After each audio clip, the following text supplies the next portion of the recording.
Harusnya Trans 7 endorse di sini ya kan. Kita setuju tuh kalau mereka bongkar kedok boraks ya kan. Kedok ikan busuk yang dijadikan bakso. Korupsi terutama. Itu paling utama. Sekolah. Padahal di sekolah ini punya norma hukumnya, aturan dalam sekolah ya kan. Tapi adab sepanjang masa. Dari kita ada tua dan jadi adab itu paling mulai utama. Dari dia lahir sampai dia meninggal sepanjang masa ya. Dimanapun kami berada, kami tetap taat, kami tetap patuh kepada Tuhan kami. Keren. Iya.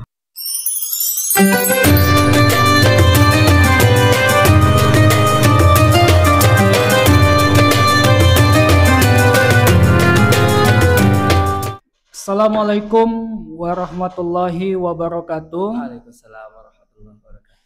Alhamdulillahirabbil alamin. Hamdan syakirin, hamdan na'imin, hamdan yuafi ni'amahu wa yukafihu mazidah.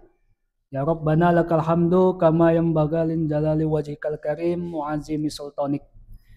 Asyhadu an la ilaha illallah wa asyhadu anna Muhammadar Rasulullah. Allahumma salli ala sayyidina Muhammad wa ala alihi sayyidina Muhammad. Bersyukur kita kepada Allah Subhanahu wa taala yang telah memberikan kita limpahan rahmat, hidayah dan karunia-Nya sehingga kita senantiasa mendapatkan perlindungan dan pertolongan dari Allah Subhanahu wa taala dan senantiasa beribadah kepada Allah Subhanahu wa taala. Salawat serta salam mari senantiasa kita perbanyak kepada junjungan kita Nabiullah Muhammad sallallahu alaihi wasallam. Mudah-mudahan dengan kita memperbanyak salawat kepada Rasul, termasuklah nanti kita yang akan mendapatkan syafaat di yaumul qiyamah. Amin ya rabbal alamin. Ya rabbal alamin. Para pemirsa, sahabat Duita yang religius, kembali lagi kita dalam program Kantin Syariah, kajian rutin syariah. Program ini dilaksanakan oleh Yayasan Perguruan Dwi Tunggal Tanjung Merawa melalui SMK Broadcasting Dwi Tunggal Tanjung Merawa. Pada kesempatan ini kita akan mengkaji satu tema yang sangat menarik ya Ustaz ya. Lagi viral. Yang lagi viral ini.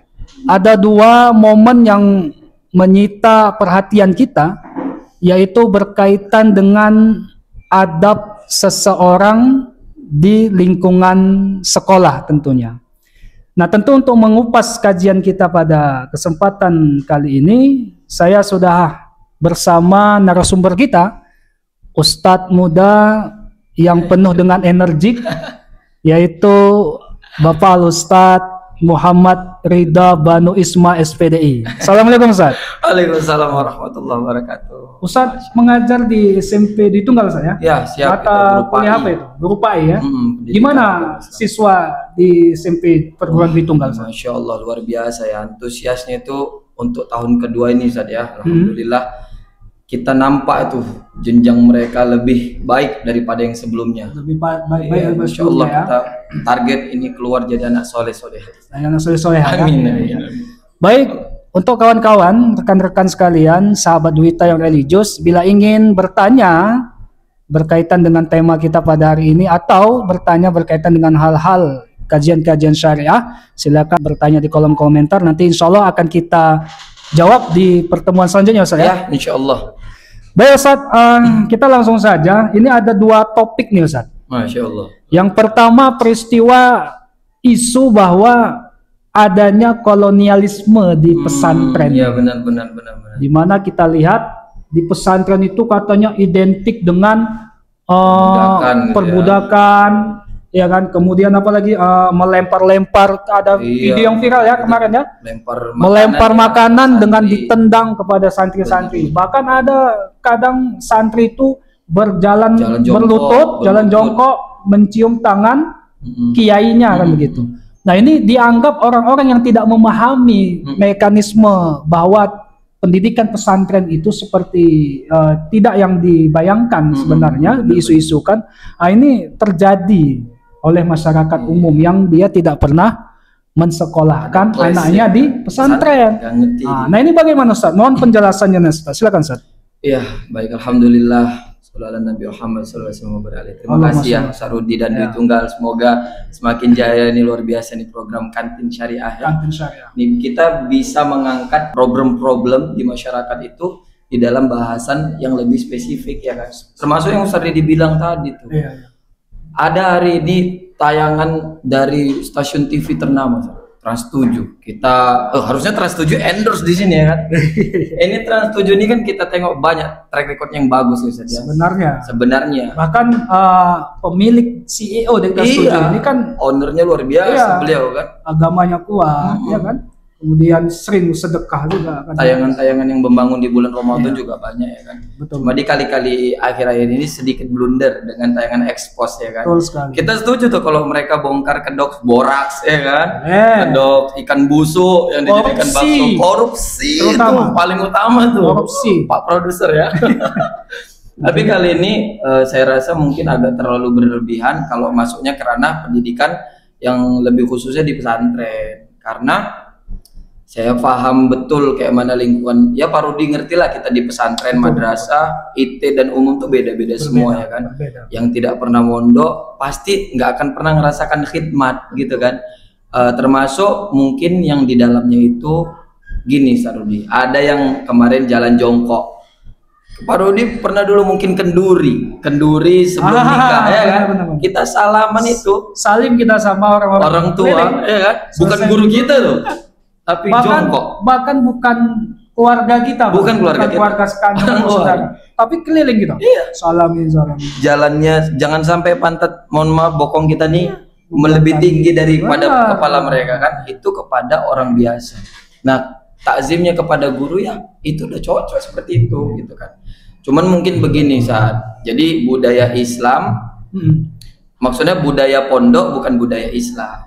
Iya. Ada beberapa pondok mungkin yang nyeleneh ya, tapi saya sebutkan bukan Lirboyo. Lirboyo itu saat kita tahu hari ini ada hampir 50.000 santri yang tersebar di Indonesia ya kan. Mereka dari sejak jauh Indonesia belum mapan mereka sudah ada. Ulama-ulama itu mensupport gitu kan. Benar. Dia yang saya setuju kalau Trans 7 nayangkan itu footage-nya diganti, yang termasuk ngelempar jeruk ya sambil ditendang ya.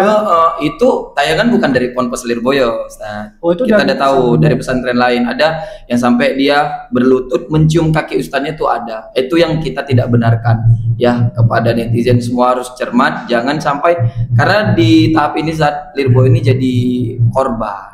Jadi korban, makanya mereka memboikot, bahkan transfer pun diboikot Trans 7 gara-gara hal itu. Sebenarnya nggak usah sampai diboikot, hanya betul-betul lah di MOU dari kejadian ini jangan sampai terjadi lagi ya San. Itu biasa yang bersihkan rumah guru San.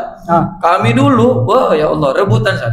Ada sendal Ustaz datang tuh kami umpeti supaya khidmat jangan sampai sendalnya ini hilang. Ya kan? Sudah itu kita kan kalau dulu tuh mau dapat berkah nih. Bahkan kadang-kadang ketika guru kita masuk ke kelas ya kan, dituangkan air minum. Benar. Sisa air minum kadang kita minum, ya kan? Mungkin kalau sekarang kita minum itu, apa ini? Mungkin ada orang-orang awam yang mengatakan, itu bagian dari kemusyrikan itu. Padahal tidak, kita hanya mengambil berkah supaya ilmu yang dia dapat, kalimat-kalimat santun yang dikeluarkan guru kita, ya kan? Betul. Mengalir sama kita. Kalau kita tengok Ustaz, video Ustaz Abdul Somad Adidayat, sebelum dia buka minum dia, maksudnya dia buka minum dia disuruh syekhnya minum. Betul. Baru dia minum. Supaya dia dapat bekas dari syekhnya tadi. Cuman Ustaz, permasalahannya di Indonesia ini kita harus pilih-pilih juga terhadap syekh atau guru-gurunya. Kadang-kadang yang kita pilih gurunya itu pula menyelewengkan dari aturan-aturan. Itulah yang harus ditanamkan pondok-pondok dasar. Ngasih uang ke guru, San. Iya, ngasih uang ke guru. Itu lagi viral. Iya kan? Jadi tim expose ini ya kan menganggap bahwa berarti selama ini kiai kaya ini gara-gara sumbangan amplop dari santri-santrinya kan? Kayak gitu. Padahal itu adalah salah satu bentuk kita cinta sama. Gak usah kan kiai, dulu kita hari guru di SD. Hari guru. Kok bisa ngasih jilbab, ngasih gelas, bukan sogokan nih, tapi bentuk sayang kita, suka kita. Jangankan gitu, Mohon maaf, biduan aja kita sawet. Bukan kita, ada orang tuh yang nyawer ya kan. Jadi kalau sekelas penyanyi keyboard disawer yang tidak ada berdampak sedikit pun sama pendidikan kita, masa memberikan bisyarah hadiah itu ya, bukan Hadiah. honor. Oh enggak, terbayar lah kok honor Ustaz ya kan. Hadiah sedikit tuh Ustaz isinya. Kalau kita buka tuh sedikit. Saya pernah dapat tuh buka amplop guru-guru kami, ada yang ngasih ribuan karena kan ditutup. Dia nggak tahu isinya berapa tapi ditutup, dikasih aja untuk bentuk takzim. Nggak ada SPP zaman itu Ustaz. Iya betul. Nah, kita beda lagi kalau ada mungkin oknum ya. Kalau ada oknum yang menyelewengkan, ya mudah-mudahan lah bisa dimengerti oleh para netizen atau khalayak umum. Ada lagi yang dia itu santri ini suka dia membersihkan rumah gurunya, ya kan? Khidmat bahasanya ya kan. Senang dia membersihkan.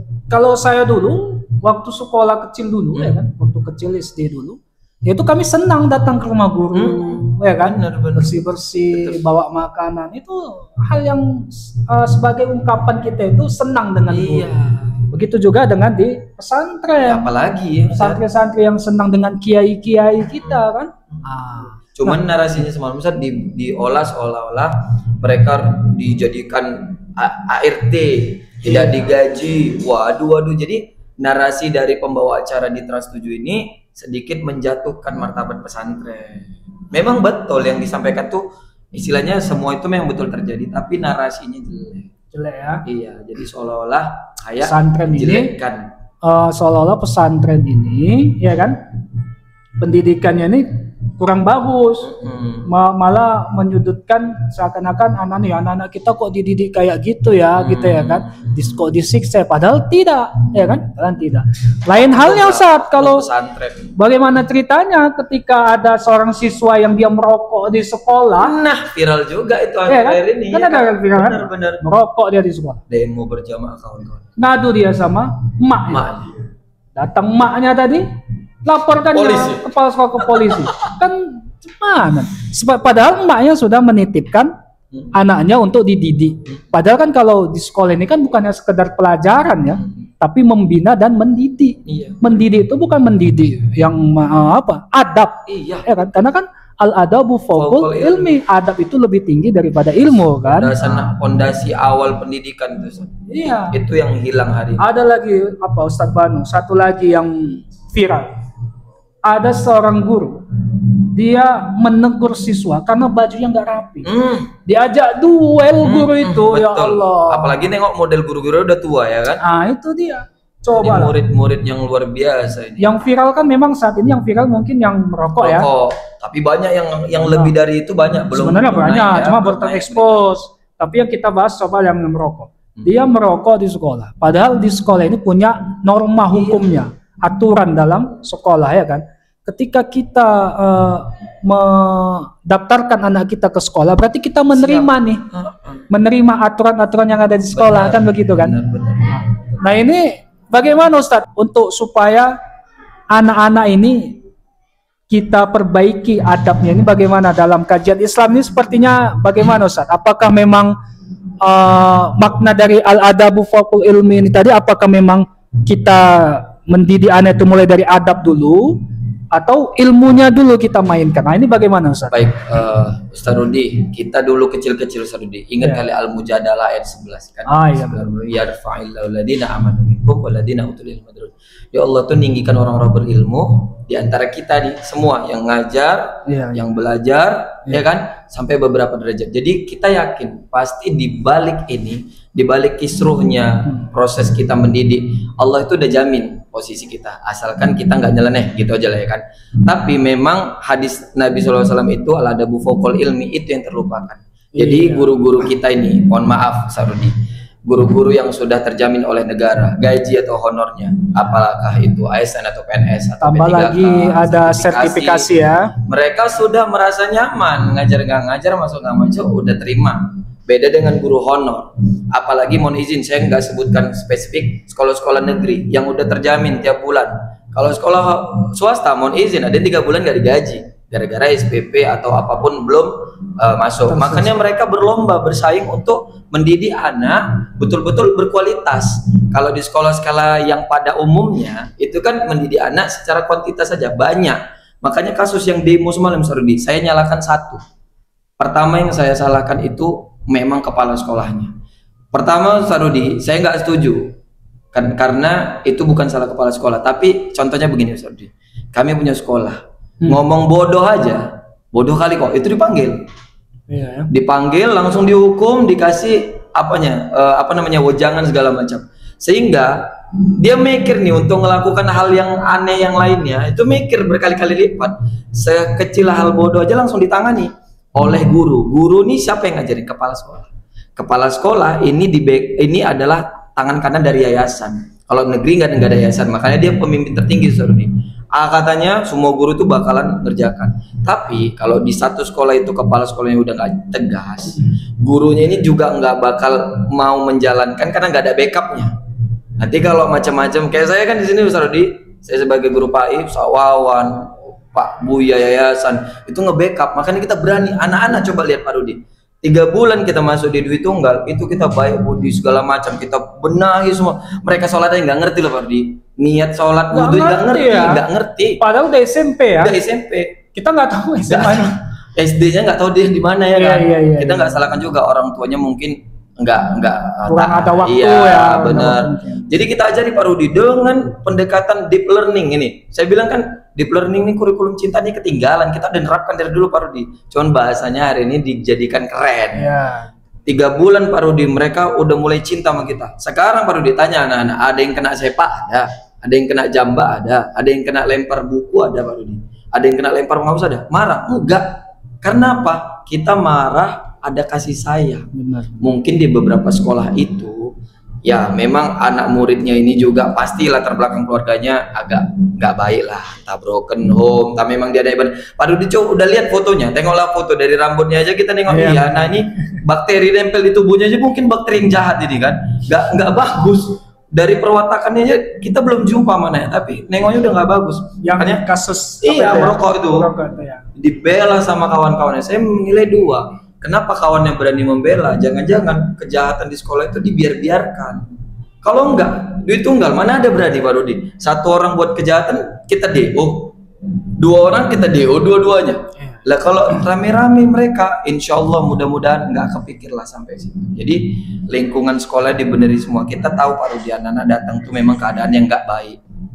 Ya kita harus yakin itu nggak baik ilmunya, nggak baik adabnya. Jadi kita sebagai pihak sekolah harus membenahi itu. Bukan hanya ilmu-ilmu umum, dasar-dasar adab harus terutama paling dasar. Nggak beretika anak Pak Rudi, ilmu dia itu nanti tamat SMA ada hilang itu Pak Rudi. Apalagi kayak kita ya kan, kita dulu belajar teorema Pythagoras, rumus aljabar, kita dakwah mana terpakai banyak-banyak kali. Cuman kali-kali tambah kurang-kurangnya ya kan. Itu juga pelajaran yang lain. Tapi adab sepanjang masa. Dari kita ada tua dan jadi adab itu mulai dari dia lahir sampai dia meninggal sepanjang masa ya. Ini kalau orang tuanya nengok cocok nih Pak Yudi. Orang tua anak yang bandel Bu, kalau ibu ngelaporkan guru-guru gara-gara anak ibu yang salah, ibu gagal jadi orang tua. Saya dulu kalau ngelaporin Pak Yudi dilibas kita. Kalau ngelapor awak malah ditambah ya. Dilibas. Tapi gini juga Ustaz, karena mungkin ya satu sisi pengaruh modernisasi Betul, ini, digitalisasi handphone. Betul ya, itu momok sehingga anak-anak ini terkontaminasi bahwa temannya yang ini beli handphone ini mau tak mau dia harus pengen ini, kalau tak mau mulai mengancam-ancam. Kenapa? Terkontaminasi dari video-video yang ada di media sosial kan begitu kan. Jadi sehingga dia merasa ini bisa nih kita terapkan nih dalam kehidupan kita nih di sekolah nih gini. Kenapa kita di Sumatera ini lebih banyak mungkin kalau saya baca kita stylist kita ini banyak mengikut-ngikutin dari tren-tren sinetron yang rambutnya gondrong lah. Padahal kalau kita mau sukses, tidak ada orang sukses yang rambutnya gondrong, nggak ada orang sukses yang duduknya di belakang. Tengok pejabat-pejabat, ya orang-orang penting selalu duduk di depan, ya kan? Mana ada orang yang rambutnya gondrong kan gitu kan? Fenomena gamer streaming gaming, ya kan? Udah berapa juta dia dapat. Ternyata anak-anak nggak mau belajar. Ada anak-anak kita loh. Saya coba wawancara sama mereka. Pengen jadi gamer biar bisa punya penghasilan banyak. Ada contohnya memang Saya bilang tunjukkan satu sama habis segala macam gitu kan, sama guru sama orang tua yang memang dia perbuatannya itu perbuatan seperti itu, suksesnya betul-betul dunia akhirat nggak ada. Semua yang dikatakannya hampir 90% toksik dan menghabiskan waktumu. Ya Zat ya, itu harus kita yakini. Makanya tambah lagi tuntunan jadi tontonan melawan jadi guru, padahal guru adalah orang tua kita di sekolah ya. Nah ini yang harus kita berbenah lah, supaya anak-anak kami, generasi-generasi muda, kalian penerus bangsa, rubahlah sikap kita, hormati orang tua, hormati guru kita. Orang tua kandung kita adalah yang di rumah ya. Sementara orang tua kita yang di sekolah itu adalah guru-guru kita. Hormati guru kita ya. Karena al-adabu fawqal ilmi yang dibilang Ustadz tadi kan. Adab itu lebih tinggi daripada ilmu. Ranking 1 pun diri kita, tapi kalau nggak ada adab kita sama dengan nol ya. Oke ya saya kita ya saya. Oh, pesan terakhir Ustaz. Apa itu? Jadi kalau di Dwi Tunggal nih kita rubah kemarin sistem kurikulumnya itu pokoknya dia taat dulu beribadah kepada Tuhannya. Karena kalau dia udah patuh sama Tuhannya, dia pasti akan patuh sama kita. Nggak mungkin kita dipatuhi Tuhannya aja dilanggar. Ibaratnya untuk misalnya Muslim, sholat aja dia nggak mau, itu Tuhannya loh, apalagi kita nih sama dia. Makanya perguruan Dwi Tunggal ada program PCIku tuh ya, sama PA ya, Tunggal mengaji, belajar cinta Al-Quran, pendalaman Alkitab yang untuk yang agama Nasrani, yang Kristen ya. Jadi itu salah satu upaya perguruan Dwi Tunggal untuk menanamkan tauhid kepada nilai-nilai keagamaan dalam siswanya ya, baik yang Islam, yang Kristen maupun yang Katolik gitu ya Ustaz ya. Ini mungkin Ustaz ada satu lagi guru-guru. Apa itu Ustaz? Ini mewakili guru-guru. Nah, kamu nanti besar, kami akan bangga ya kan Ustaz. Kalau kamu bilang kamu sudah jadi ini, jadi itu, punya ini, punya itu. Kami akan lebih bangga dengan satu hal. Kalau kamu bilang Ustadz, Bapak, Ibu, para guru gitu kan, kami dimanapun kami berada, kami tetap taat, kami tetap patuh kepada Tuhan kami. Keren. Itu ya Ustaz ya, pesan untuk seluruh Bapak Ibu Dewan Guru dan seluruh anak-anak kita ya. Oke Ustaz, waktu nih begitu singkat sekali Ustaz. Sebenarnya banyak kan. Satu hari satu malam kita. Iya, kita kalau kita berdua di luar siaran mungkin kita bisa berjam-jam ya untuk membahas diskusikan hal ini. Tapi memang waktu jual akan ada program yang lain yang harus memang, dan insya Allah nanti kita akan kupas tuntas lagi di lain waktu dan kesempatannya saya. Terima kasih saya. Terima kasih dan semoga sehat selalu dan senantiasa selalu mendidik siswa-siswi di perguruan Dwi Tunggal. Oke ya. Baik pemirsa yang kami banggakan, para sahabat Dwita yang religius, alhamdulillah begitulah ya fenomena-fenomena yang terjadi di dunia pendidikan, baik dari dunia pondok pesantren maupun dari dunia pendidikan sekolah umum ya, sekolah umum tentunya. Begitu banyak problematika yang harus sama-sama kita perbaiki, bukan hanya dari pendidikannya saja, tetapi juga kualitas dari Bapak Ibu Dewan Guru, dan tentunya peran yang paling utama untuk memperbaiki akhlak dari seseorang itu ataupun anak ya, itu adalah orang tua itu sendiri di rumah. Bagaimana perlakuan kita, dan tentunya perbanyaklah perhatian kepada anak kita, karena anak-anak kita ini bandal bukan karena dia bandal, hanya butuh perhatian khusus dari kita semua. Begitu ya Ustaz ya. Demikian kantin syariah, kajian ilmu syariah kita, kajian rutin syariah kita pada episode kali ini. Semoga bermanfaat untuk para pemirsa dimanapun Anda berada, dan insya Allah kita akan ketemu lagi di lain waktu dan kesempatan di dalam gelombang yang sama, yaitu dalam program kantin syariah, kajian rutin syariah perguruan Dwi Tunggal Tanjung Merawa. Saya Rudi Setiawan bersama kru yang bertugas pada pagi hari ini mengucapkan ribuan terima kasih, dan kita ketemu lagi di lain waktu dan kesempatan. Assalamualaikum warahmatullahi wabarakatuh. Waalaikumsalam warahmatullahi wabarakatuh. Masya Allah, luar biasa ini ya.